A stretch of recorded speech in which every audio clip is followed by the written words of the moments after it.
the point is, of course, that in fact there are these downsides of density. There is contagious disease, there's crime, there's congestion, there are high housing costs, all of which require robust public responses. Now, different problems require different responses, different approach. Some require, like water, essentially an engineering solution. It doesn't make sense to obsess too much about water charges for poor people in Africa or anywhere else. The point is to make sure that clean water gets out, gets in, and sewage gets out, right?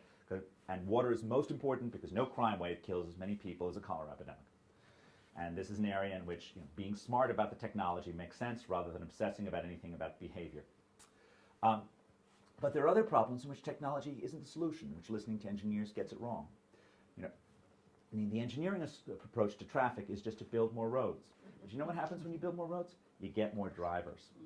This is something the economists Gilles Duranton and Matthew Turner have called the fundamental law of highway traffic, which is that vehicle miles traveled increase roughly 1-for-1 with highway miles built. If you build it, they will drive it, right? Which is why you actually need to charge people for the social costs of their actions. You need to charge people for the congestion that you need to create. And you don't actually just need to impose an e-toll, you actually need to enforce it as well. not that there's anything specific to the South African experience that I'm referring to. And it's not just an issue of charging people for the congestion, it's also the more that you detach infrastructure from between who's benefiting from it and who's paying for it, the more likely you are to get crazy white elephant projects that are not at all well targeted towards the needs of the people. There's no area in which it is easier to waste billions than transportation infrastructure.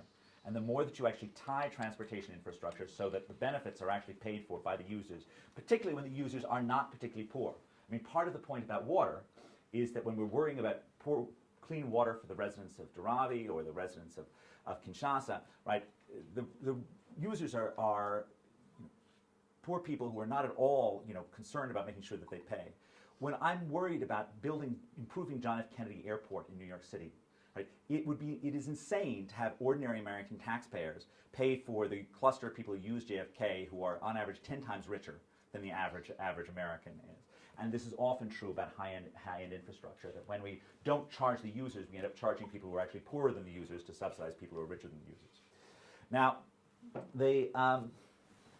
there's an old line in the world of transport that 40 years of transportation economics at Harvard University can be boiled down to 4 words: bus good, train bad. Now the reason for this, of course, is both about cost and about flexibility. Now, I loved taking the GOW train to Pretoria yesterday. It was a wonderful experience, right? Trains can be absolutely lovely things to travel in. But they're often very hard things to get the cost-benefit analysis to work on. And the old point about this was there's very little that you can do with a train in an urban context that you can't do with a bus on a dedicated lane. And that's the point of bus rapid transit.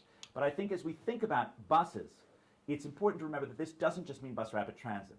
I mean, when you're thinking about things specifically from a South African perspective, the taxis, the minibuses, are a cheap technology that's good for moderate densities. And the question is how to use public funds to upgrade that experience, to make the waits shorter, to make them safer, in a way that doesn't say, look, we have an imported Western technology that's fantastic for Oslo, right, where they have unbelievable amounts of money. Let's take a really fast Norwegian-style train and just plop it in the place of Johannesburg.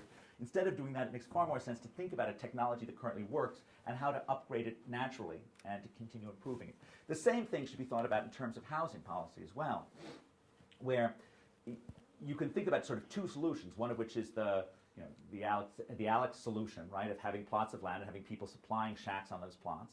That's a local indigenous solution that seems reasonably suited for the current levels of income. The goal is how to improve that over time, as opposed to an imported Western solution, which for that matter didn't work very well in the West, of building large amounts of concrete public housing for vast amounts of people at a time. I don't know why anyone thinks that's a good solution given the dismal track record of social housing of that nature in the United States. But that is a vastly more expensive product that has often just torn apart local communities to do that. And the goal is to try and think about how to gradually improve systems that are already working here rather than to come and import some outside technology that probably never worked that well in the outside area to begin with.